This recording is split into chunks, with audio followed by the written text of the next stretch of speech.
అస్సలాముఅలైకుం అందరికి welcome back to my channel Shabana Asad crazy vlogs. ఈరోజు క్రేజీగా కాకరకాయ కర్రీ చూసేద్దాం రండి. కాకరకాయ పొట్ట అంతా తీసేయాలండి. చక్కగా మధ్యలోకి కట్ చేసి దీని గింజల్ని కూడా తీసేయాలండి, ఎందుకంటే గింజల్లోనే చేదు ఎక్కువ ఉంటుంది. ఇప్పుడు సన్నగా తరుగుకోవాలండి. చూడండి, ఇంత సన్నగా కట్ చేయాలి. ఏ కాయగూరైనా మనం ఎంత సన్నగా తరిగితే అంత రుచి ఉంటుందండి ఆ కర్రీకి. చూడండి, ఇప్పుడు ఇందులో ఉప్పు పసుపు వేసి చక్కగా కలపాలండి. చేత్తోనే కలిపి నైట్ అంతా నానబెట్టాలండి కాకరకాయ ముక్కల్ని. ఉప్పులో పసుపులో నైట్ అంతా నానిపోయిన కాకరకాయ ముక్కలు దాని చేదును కోల్పోతుందండి. అప్పుడు ఇది వంట చేసుకుని తింటే చాలా టేస్ట్గా ఉంటుందండి. ఇది ఫ్రై కూడా చేసుకోవచ్చు, కర్రీ కూడా చేసుకోవచ్చు అండి. అయితే మనం కర్రీ చేసే ప్రాసెస్ని చూసేద్దాం రండి. చూడండి, ఇలా చక్కగా కలుపుకొని నైట్ అంతా పెట్టేసుకోవాలండి పక్కన. చాలా టేస్ట్గా ఉంటుందండి కర్రీ. కాకరకాయ జ్యూస్ అవి తాగుతారు కదండి, అలా తాగలేని వారు ఇలా చక్కగా ఆరోగ్యం కావాలి అని అనుకుంటే కర్రీ కూడా చేసుకోవచ్చండి. ఇలా ఉల్లిపాయ ముక్కలను పచ్చిమిరపకాయ ముక్కలను సన్నగా తరిగి వేడెక్కిన నూనెలో వేసేయాలండి. ఇందులోనే ఉప్పు వేసి చక్కగా కలుపుకోండి. ఉప్పు వేయడం వల్ల త్వరగా మగ్గిపోతాయి. 4 లేదా 5 టమాటాలను సన్నగా తరిగి పెట్టుకోండి. ఇప్పుడు చూడండి, రాత్రంతా నానిపోయిన కాకరకాయ కర్రీకి రెడీ అయిపోయింది. ఇప్పుడు ఈ ఉల్లిపాయలు కూడా మగ్గిన తర్వాత అల్లం ఎల్లిగడ్డ పేస్ట్ని కొద్దిగా వేసుకోండి. మరీ ఎక్కువగా కాకుండా మరీ తక్కువగా కాకుండా ఇలా మీడియంగా వేసుకోండి. వేసి ఇందులోనే కొద్దిగా పసుపును కూడా వేసుకోండి. అలాగే నా వీడియోలు మీకు నచ్చుతుంటే ప్లీజ్ అండి నా ఛానల్ని సబ్స్క్రైబ్ చేసి నాకు సపోర్ట్ చేయండి.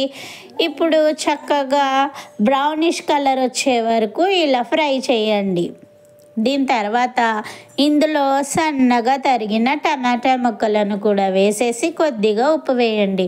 ఉప్పు వేయడం వల్ల ఉల్లిపాయ అయినా టమాటా అయినా త్వరగా మగ్గిపోతుందండి. చూడండి, ఇలా వీడియోలో చూపిస్తున్నట్టు టమాటా ముక్కలను కూడా వేసేసి ఈ రెండింటిని చక్కగా కలుపుకోండి. ఈ రెండు మగ్గిపోయిన తర్వాత ఇందులో 4 లేదా 5 సార్లు కడుక్కున్న కాకరకాయ ముక్కలను చక్కగా ఇందులోనే వేసేయండి. ఎంత కలర్ఫుల్గా ఉంది చూడండి. రెడ్ అండ్ గ్రీన్ నాకు ఇష్టమైన కలర్స్ అండి. చూడండి, చూస్తుంటేనే నీళ్ళు ఊరుతున్నాయి కదండి నోట్లో. కాకరకాయ జ్యూస్ తాగమంటారు కదండి, అలా తాగలేని వారు ఇలా కాకరకాయ కర్రీ చేసుకుని తింటే చాలా రుచిగా ఉంటుందండి. మీరు కూడా ఒకసారి మీ ఇంట్లో ఇలా కర్రీ చేసి ఎలా ఉందో నాకు కామెంట్ చేయండి. కాకరకాయ అయినా బిర్యానీ అయినా ఓపికతో చేసుకోవాలండి. చిరాకు పడుతూ మనం వంట చేస్తే అది టేస్ట్గా కూడా ఉండదు.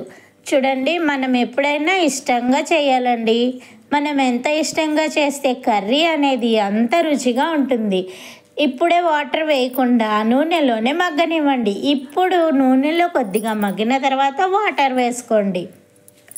వాటర్ వేసిన తర్వాత చక్కగా ఒకసారి కలుపుకొని ఇందులో మీరు ఎంత కారం తింటే అంత కారం వేసుకోండి. కాశ్మీరీ లాల్ మిర్చి వేసానండి.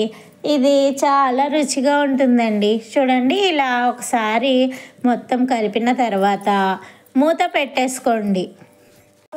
మనం ఇంట్లో చేసే వంటలైనా ఒక్కొక్కరు ఒక్కొక్క విధంగా చేస్తారు కదండి.